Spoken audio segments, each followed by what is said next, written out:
तो डिजीज है डिस्पेप्सिया।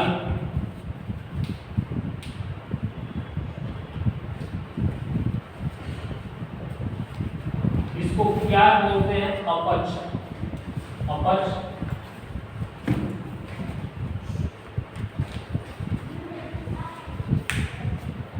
कोई रोगी हमारे पास आया अपच का, तो इलेक्ट्रोपैथी में कैसे ट्रीटमेंट करेंगे? अपच का रोगी, मान लो कोई रोगी आके कह रहा है कि अपच जैसी स्थिति हमको हुई, रोगी तो अपनी समस्या आके बोलेगा तुमसे। तो how to select the remedy in the electropathy, क्योंकि मरीज जो है तुमसे आगे क्या बोलता है? सिम्टम्स ही बोलता है, लक्षण ही बोलता है, अपनी परेशानी बताता है कि हमें ये चीजें हो रही है। वो कभी नहीं बताता कि इसके पीछे कारण ये है, इसके पीछे अंग ये है, फलाने अंग बीमार है, या इसके पीछे कारण ये है, इस कारण से हो रहा है। ये तो हमें खोजना पड़ेगा। तो पेशेंट टेल द सिम्टम, यानी कि लक्षण बोलता है मरीज हमसे, हमेशा से सिम्टम्स आके हमसे बोलता है, लक्षणों को हमसे आकर के बताता है। तो इसमें कैसे ट्रीटमेंट करेंगे? तो first of all symptomatic remedy, symptomatic remedy. Second क्या होता है हमारी? Organic, organic remedy. थर्ड क्या होता है? Principal remedy.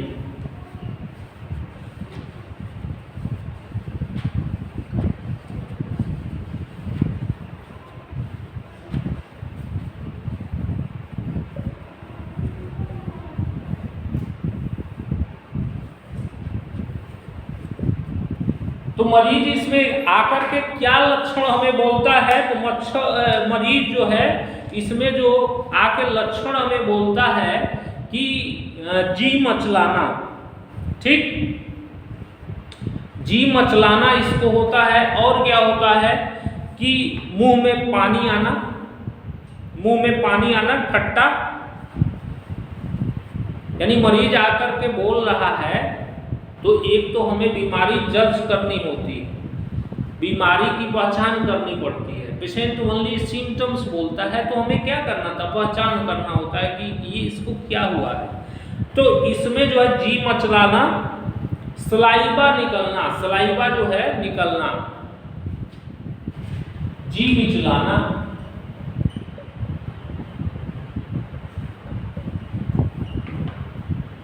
ठीक। और क्या होगा कि इसको जो है खट्टा पानी आना, मुंह में पानी आना, मुंह में पानी आना, मुंह में पानी आना। और उसके बाद भूख न लगना,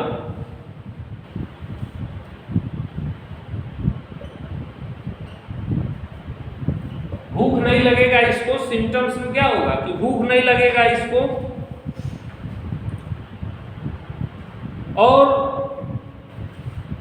इसमें जो है सलाइवा जो है ज्यादा मात्रा में मुंह में पानी जैसा आएगा, सलाइवा निकलेगा। कभी कभी हृदय में धड़कन भी इसको हो जाएगी, पल्पिटेशन लगेगा कि यहाँ धड़कना शुरू हो गया। पल्पिटेशन भी होता है। जिह्वा जो होती है इसकी कोटेड हो जाती है, tongue is coated, tongue coated हो जाती है, टंग कोटेड। कभी कभी सर में दर्द होता है, इस रोगी को हेडेक भी होता है, सर में क्या होगा? दर्द होगा, सर में दर्द हो सकता है इस रोगी को। और क्या हो सकता है कि कभी कभी इसको कब्जियत होगी, कभी कभी दस्त होगा, यानी कि भोजन पचने जैसी स्थिति इसको नहीं रहेगी। आ रहा है समझ में?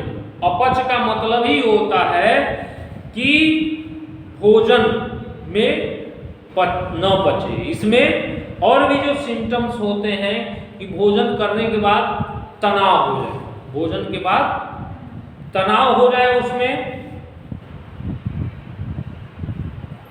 और कभी कभी दर्द होता है। कहाँ पे दर्द होता है? तो उदर कला में पेन होना, पेन, दर्द।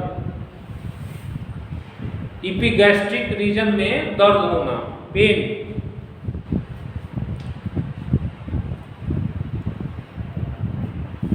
पतला दस्त होना और उल्टी होना,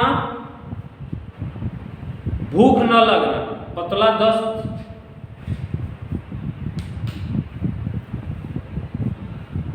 पतला दस्त, ठीक, उल्टी,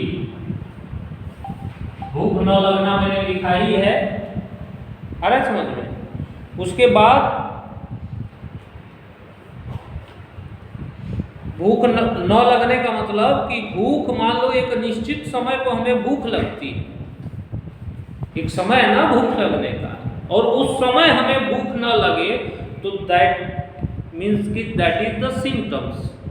समझ गए बात को, कि जिस समय हमें भूख लगना चाहिए भूख न लगे तो दैट इज द सिम्टम, ये लक्षण।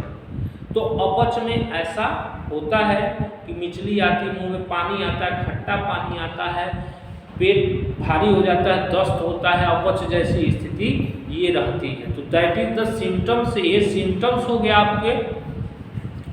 अब इसमें क्या और जानना है हमें, इलाज कैसे करना है। सिम्टम्स जान के तो आप इलाज कर नहीं सकते हैं, यानी इलाज हमें करना है तो क्या करना पड़ेगा, उसका कारण जानना पड़ेगा, उसके अंग की दवाई देनी पड़ेगी, तभी तो रोगी ठीक होगा। तो ये सिखाने का प्रयास है आपको, मैं ढंग कर रहा हूँ, ये ट्रेंड कर रहा हूँ, इतनी बीमारियां बता बता के और ट्रेंड मैं कर रहा हूँ आपको कि कैसे आप ट्रेंड होंगे इलेक्ट्रोपैथी चिकित्सा करने के लिए। क्योंकि पहले तो आपके अंदर थाट डेवलप होनी चाहिए, कोई रोगी आया तो कैसे हम चिकित्सा करें, उसकी सिलेक्शन ऑफ रेमेडी कैसे कर सकते हैं, उसका एक बड़ा प्रश्न होता है कि कौन किस तरीके से दवाई दें। तो ये मैंने थाट एक डेवलप करने का तरीका आपको मैंने बनाया है, बताया है इसमें कि किस तरह से होगा। तो इसमें ऑर्गेनिक रेमेडी और प्रिंसिपल रेमेडी, तो अब इसके पीछे कारण क्या क्या होता है, कारण इसके पीछे तो दो तरह के कारण मैंने हमेशा से आपको समझने के लिए, जानने के लिए बताए हैं कि आंतरिक कारण और बाह्य कारण, दो तरह के कारण किसी में होते हैं। तो इसमें इंटरनल और एक्सटर्नल दो तरह के कारण हैं। तो इसमें जो इंटरनल कारण है, इंटरनल कॉज में आपके एक तो स्टमक की गड़बड़ी, अपने आप में मान लो डाइजेस्टिव जूस न निकल रहा हो, अरे समझ में, या कोई आवयविक विकृति आ गई हो स्टमक में, अरे समझ में कि ये आवयविक कोई विकृति, उसके स्टमक में कोई गड़बड़ी आ गई। उसके बाद लीवर कारण हो सकता है, मान लो लीवर से,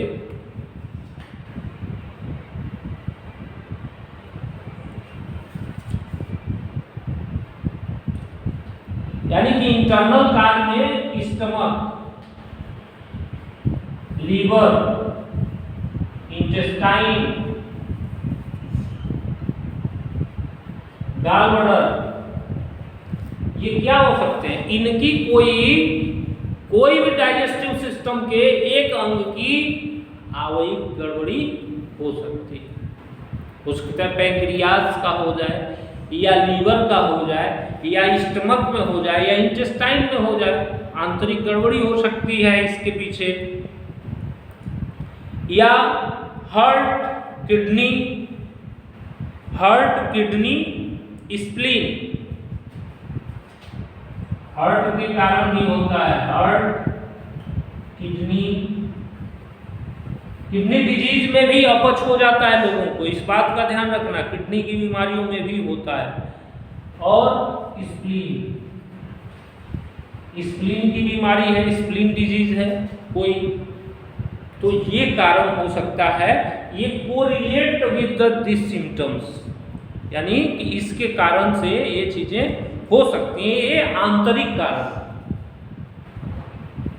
उसके बाद आते हैं एक्सटर्नल, यानी कि एक्सटर्नल कोज, बाह्य कारण एक्सटर्नल। तो एक्सटर्नल काज में क्या क्या है कि दूषित, गरिष्ठ, बासी, यानी कि दूषित, गरिष्ठ, बासी, खराब, सड़ा हुआ, दुर्गंध युक्त भोजन। बैड फूड, बैड फूड यानी कि खराब भोजन, फूड। इसके पीछे कारण हो सकता है कि बैड फूड, इसमें क्या क्या हो सकता है, दूषित हो, मान लो कि वो दूषित भोजन हो, खराब फूड हो, कच्चा हो, कई दिन से रखा हुआ बासी हो सकता है भोजन। जैसे गांव देहात में लोग बासी भोजन, 1-2 दिन का सब्जी खराब हो जाता है, दाल खराब हो गया, खा लिया उसको, तो ये एक्सटर्नल कॉज है उसके पीछे। उसके बाद अधिक मसालेदार, हाईली स्पाइसी, यानी कि बहुत ही स्पाइसी हो जाए, तला भुना हो जाए, मांस,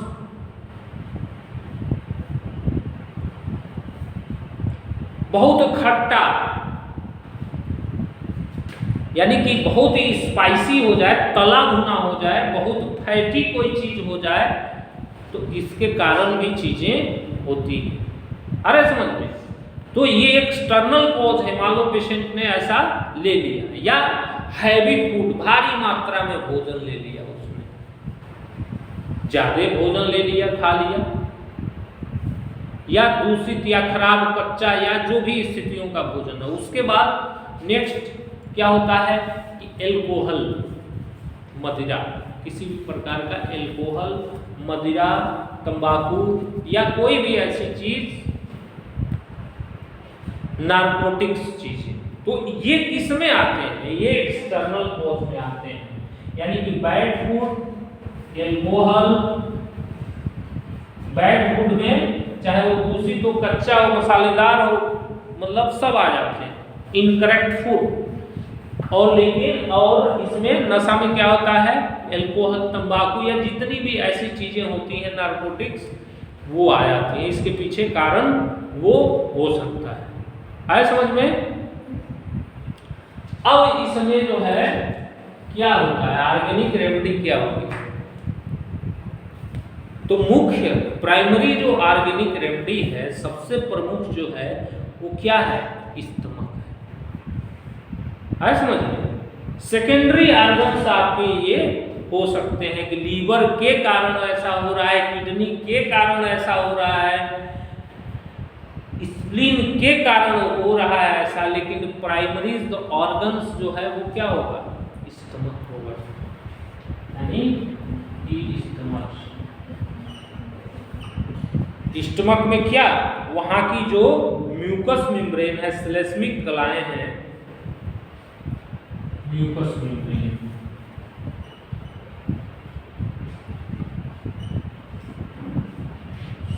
अब इसमें चाहे इन्फ्लामेशन हो जाए, अल्सर हो जाए, या कुछ भी हो जाए, समझ गए?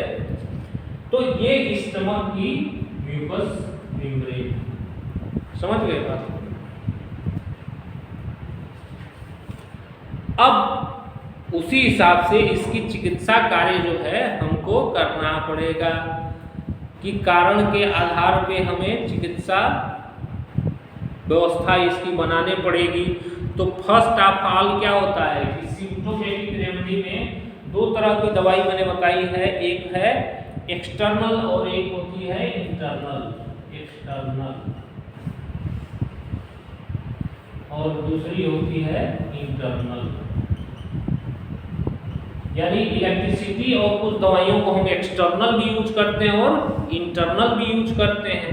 तो एक्सटर्नल जो है हम क्या क्या लगा सकते हैं, तो एक्सटर्नल में C5 और WE, C5 WE और F2, कहाँ पे, इपिगैस्ट्रियम, उदर कला, जिसको इपिगैस्ट्रियम बोलते हैं, ऑब्लिगेट कराएंगे, ऑब्लिगेशन हो सकता है। आ रहा समझ में? यहाँ पे इपिगैस्ट्रिक जो स्टमक का रीजन है उस पे मान लो रोगी को ऐसा हो रहा है तो हम अपनी क्लिनिक पे ही ऐसा कर सकते हैं।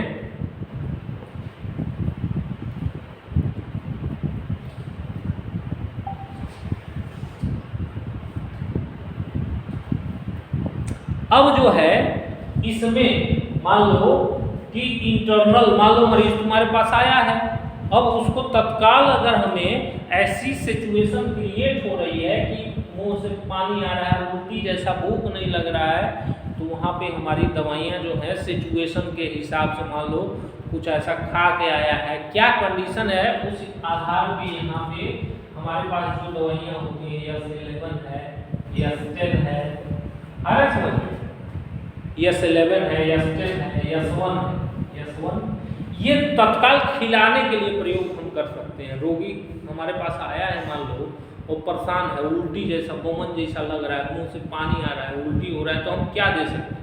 जैसे अभी इसको हुआ तो S10 दिया हमने, ठीक, इंडाइजेस्ट लग रहा था इसको तो S10 मैंने दिया, तो क्या हुआ, उसको रुक गया तुरंत। तो ऐसे ही रोगी तुम्हारे पास आ सकता है कि S11 से उल्टी नहीं रुका लेकिन S10 से रुक गया। क्यों? क्योंकि कारण पे काम किया। तो इसी आधार पे मान लो कि कोई उल्टी केवल S11 से नहीं रोक सकते, S10 से भी रुकती है, S1 से भी रुकती है, कारण पे काम करना पड़ेगा। तो समझ गए बात को? तो ये इंटरनल दवाएं हैं, पिलाने के लिए हम WE दे सकते हैं, ठीक। मान लो वहां G है, कभी कभी B का प्रयोग होता है इन्फ्लामेशन में, घाव में G का, इन्फ्लामेशन में B का, समझ गए। और WE का दर्द वगैरह अगर हो रहा है, स्टमक में पेन हो रहा है तो WE हमने इलेक्ट्रिसिटी डिटेल में बताया भी कि हर रोगों पे कैसे काम करती है। तो आप लोग केवल फार्मूला सीखने में बेचैन रहते हो, इसलिए हमारी बात को समझ नहीं पाते हो। WE कब प्रयोग करना है सीखो, तो G कब प्रयोग करना है सीखो, तो फार्मूला सीखने की जरूरत नहीं पड़ेगी। लेकिन ध्यान नहीं देते हो, दिमाग नहीं लगाते हो, इसीलिए बार बार तुमको यही होता है कि जो बता दिए वही ब्रह्मरेख है। समझ गए बात को? उन्होंने जो बता दिया वही लिखित, ऐसा नहीं है। कब हम WE चलाएंगे, कब G चलाएंगे, B चलाएंगे, कंडीशन पे निर्भर है, रोगी के ऊपर निर्भर है। हाँ ये चलेगा अल्सर घाव या कुछ भी ऐसा हो, B इन्फ्लामेटरी कंडीशन में, WE पेनफुल कंडीशन में, अरे समझ में, उदर कला में टाइटनेस हुआ है, पेन हो रहा है, तो हमें इन दवाओं को चलाना पड़ेगा। अब आते हैं यहाँ ऑर्गेनिक रेमेडी पे। तो ऑर्गेनिक रेमेडी हमें क्या क्या चलानी पड़ेगी, उसको हमें देखना पड़ेगा कि क्या क्या ऑर्गेनिक रेमेडी हमें चलानी पड़ेगी। तो हमारी यहाँ पे जो दवाई होती है वो, इसकी दवाई आपकी S1 होती है, स्टमक की, एस्प्रोफ्लोसो ग्रुप की S10 होती है, S5 होती है, आया समझ में। यहाँ पे C10, C15, C1, C10, C15 आ रहा है समझ में। और फिर A2 और A3,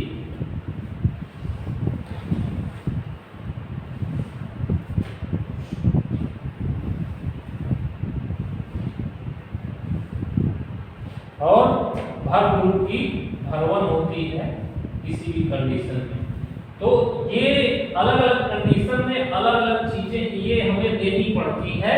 तो खुल करके जो फार्मूला आ सकता है, जो हम बना सकते हैं कि इसको हम S10, C10, A3, भर1 और WE जो यहाँ पे आ रहा है,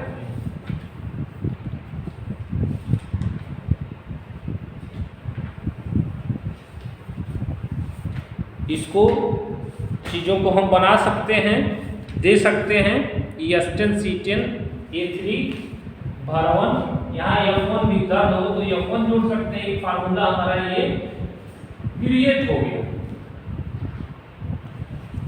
कि ये हम डिस्पेप्सिया में अपच में ये फार्मूला बना के देंगे, रोगी को लाभ मिलना शुरू हो जाएगा। उसके बाद इसमें जो है हम कॉन्स्टिट्यूशनल रेमेडी S1 तो चल ही रहा है, S1 जो है खाने से पहले और S10 खाने के बाद, समझ में, या A3 खाने के बाद, S10 के साथ A3 दे सकते हैं खाने के बाद, S1 के साथ L1 जोड़ के दे सकते हैं खाने से पहले। ये पेशेंट जो है उस कंडीशन के आधार पे है, तो ये फार्मूला बना के और उसको दे सकते हैं। इसका जो डाइल्यूशन होगा वो डाइल्यूशन आप D5 या D6 ये दो में होगा, D5 या D6 में दे सकते हैं। तो ये फार्मूला निकल के आया कि S10 C10 A3 भर1 W और F1 लगाने के लिए ये आपकी हो जाएगी और पिलाने के लिए ये दवाई, और खाने से पहले S1 और S10 खाने के बाद। तो ये डिस्पेप्सिया अपच की आप दवाई इस तरीके से आप ट्रीटमेंट अपच की कर सकते हैं बाई द इलेक्ट्रोहोम्योपैथी, हमारी इलेक्ट्रोपैथी दवाई से। तो इस तरीके से जितने भी इस तरह के रोगी आए आप मैनेज भी कर सकते हैं और तत्काल रोगी को ठीक भी कर सकते हैं, और लंबे समय तक के लिए भी ठीक हुआ जा सकता है। उसके साथ उसकी जो कारण है उसको बंद करना पड़ेगा, अवॉइड कराना पड़ेगा। मान लो फूड इनकरेक्ट है तो फूड को सही करना पड़ेगा, अल्कोहल पीता है उसको बंद कराना पड़ेगा, जो भी कारण है उसको खत्म करना पड़ेगा, समझ गए। और अगर ये लीवर की बीमारी, हार्ट की बीमारी, स्प्लीन, तो उसकी दवाई हमें ऐड करनी पड़ेगी। यही है हमारा प्रैक्टिस करने का सिस्टम और तरीका इलेक्ट्रोपैथी। ये हम लोग सिखाने का प्रयास और बताने का प्रयास कर रहे हैं, यही हमारा प्रयास है, ठीक है।